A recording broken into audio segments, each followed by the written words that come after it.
नमस्कार. मी प्राध्यापक डॉक्टर सतीश कदम. आपण पाहत आहात गाडीव इतिहास. आजचा आपला विषय आहे ब्रिटिश दाम्पत्यानं बांधलेलं एकमेव शिवमंदिर. नेहमीप्रमाणे विषय वेगळा, त्यामुळं थोडा वेळ आपल्यासोबत राहा. पाहत राहा गाडीव इतिहास. आणि जे नवीन आले असतील त्यांना पुन्हा विनंती, लाल बटन दाबून सबस्क्राईब करायला विसरू नका. व्हिडिओ आवडल्यास शेअर करा, लाईक करा आणि आपल्या सूचनासुद्धा मांडा. त्याच्यानुसार आपल्याला माहिती आहे की या देशामध्ये ब्रिटिशांची सत्ता होती. त्या दरम्यान ब्रिटिशाकडून इथं काही धर्मांतराचे प्रयत्न त्या ठिकाणी झाले. ब्रिटिशांनी इथं अर्थकारण केलं. इथून भरपूर प्रमाणात आपले जे औद्योगिक क्रांती करून भरपूर काही इथून वस्तू लुटून नेल्या असं काही आपण म्हणतो. मात्र काही इंग्रज अधिकारी असे असतात किंवा माणूस ज्याच्यातला अधिकारी असल्यानंतर किंवा कुणी असेल जातपंथ, त्यातला माणूस एकदा वेगळ्या पद्धतीनं त्या ठिकाणी बघायला लागला की त्याच्यामध्ये खूप अशा प्रकारचा बदल होतो. तशानुसार साधारणतः 1879 आजचा मध्य प्रदेश म्हणजेच माळवा भाग, तर या ठिकाणी इंग्रजांची सत्ता असताना किंवा इंग्रजांचं त्या ठिकाणी त्यांचा कॅम्प म्हणा, तर तिथं कॅम्प असतानाच दरम्यानच्या कालखंडामध्ये इंग्रजांची आपल्याला माहिती आहे की सर्व भारतभर सत्ता होती. तर अशा वेळेला अफगाण जो प्रांत आहे अफगाणिस्तान, तर अफगाणिस्तानची जी मोहीम इंग्रजांनी आखली, तर त्या मोहिमेमध्ये या माळव्यामध्ये राहणारे म्हणजे आगर माळवा त्याला म्हणता येईल जिल्ह्याचं ठिकाण, तर आगर माळवामध्ये ज्याचा कॅम्प आहे तिथले असणारे जेम्स सी मार्टिन, तर यांनाही या मोहिमेमध्ये अफगाणी युद्धामध्ये जावं लागलं. 1879ला हे युद्ध सुरू झालं होतं. तर ज्यावेळेला हे युद्धाला गेले त्यावेळेला रोज आपल्या असणाऱ्या घरी पत्नीला पत्र पाठवायचे. ते पत्र मिळायचं अधूनमधून आणि कसं चाललंय काय नाही. तर अशा वेळेला एकदा त्यांचं पत्र येणं बंद झालं. साहजिकच आहे, काळजी वाटायला सुरुवात झाली. त्यावेळेला या कर्नलच्या जी पत्नी आहेत तर त्या मार्टिनच्या, तर त्या एकदा बाहेर फिरत असताना त्यांच्या शेजारी एक मंदिर होतं, शिव मंदिर, जे मंदिर अगदी 1529ला त्याला बांधकामाला सुरुवात झाली होती. म्हणजे 16व्या शतकातलं मंदिर आहे. वास्तविक पाहता त्या मंदिराचा इतिहास जर पाहिला आपण आगरमाळव्यातल्या मंदिराचा, तर हे मंदिर त्याचे संदर्भ अगदी पांडव कालखंडापर्यंत त्या ठिकाणी सांगितले जातात. तर अशा वेळेला त्या मंदिरात ज्यावेळेस ह्या पत्नी गेल्या तर त्यावेळेला तिथली आरती वगैरे त्यांनी पाहिली. आणि साहजिकच आहे, आज हिंदू धर्मामध्ये काहीतरी मागणं किंवा तिथं नवस करणं ह्या बाबी येतात. तर इंग्रज अधिकारी तर आपल्या इथं माहीत झालेलं असतं थोडंसं बघून करून किंवा अशा प्रकारे चाललेला आहे हे तर आपली जो कथा आहे ती 19व्या शतकातली आहे.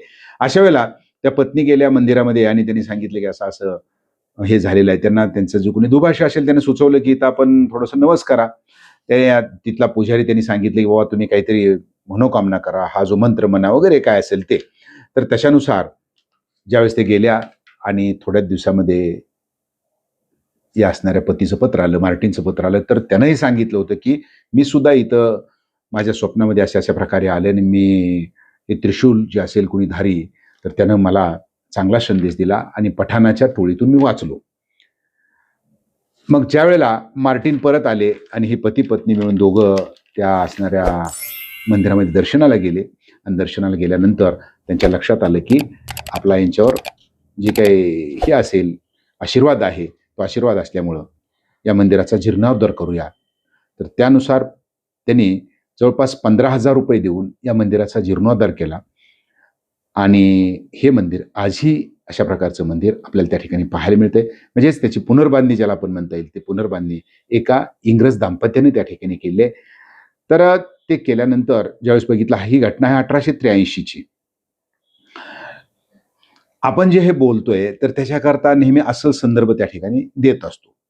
तर त्या अस्सल संदर्भातला एक जो संदर्भ आहे ते म्हणजेच आज जर आपण आगरमाळवा हे जे ठिकाण आपण बघितलं, मग आगरमाळवा कुठं हे आपल्या समोर जर येतं मध्य प्रदेशमधलं, तर त्यामध्ये आगरमाळवा जिल्ह्याचं ठिकाण उज्जैन आणि कोटा नॅशनल हायवे 27 वर ज्यावेळेस आपण जातो तर त्यावेळेला रस्त्याला आपल्याला बाणगंगेच्या काठावर हे मंदिर सापडतं. त्याला तिथं खाजगीमध्ये किंवा स्थानिक पातळीवर त्याला बैजनाथ मंदिरही म्हटलं जातं. बैजनाथ मंदिर असंही प्रकारचं नाव आहे.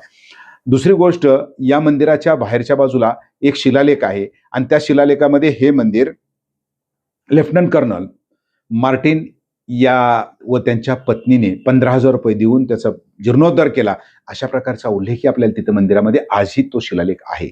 दुसरी गोष्ट की आणखी एक आहे की या अँड्रो अँड अँगल डोनोव्हन यांनी लिहिलेलं एक पुस्तक आहे. तर त्या पुस्तकाचं नाव आहे हिडन ऑरॅकल ऑफ इंडिया. याच्या पान नंबर 72 तशा प्रकारची नोंद सुद्धा आहे. म्हणजेच एकंदर भारतामध्ये आल्यानंतर या ब्रिटिश अधिकाऱ्याला वाटलं की अशा प्रकारे आपण सुद्धा या असणाऱ्या हिंदू मंदिराचा, ज्याला आपण शिव मंदिर म्हणतो, त्याचा जीर्णोद्धार करावा. आणि त्याने जीर्णोद्धार केला. त्याच्या पाऊलखुणा आजही त्या ठिकाणी शिल्लक आहेत. तर अशा असणाऱ्या या मंदिराचा ज्यावेळेस आपण आढावा घेतो, भारतातलं इंग्रजांनी बांधलेलं एकमेव शिवमंदिर म्हणून या मंदिराकडे आपल्याला पाहता येईल, जे की मध्य प्रदेशमधल्या माळवा भागामध्ये त्या ठिकाणी आहे. हा व्हिडिओ आपल्याला कसा वाटला निश्चित सांगा, लाईक करा, शेअर करा. आणि जे नवीन आले असतील पुन्हा विनंती त्यांना की सबस्क्राईब करायला विसरू नका. पाहत राहा गाळी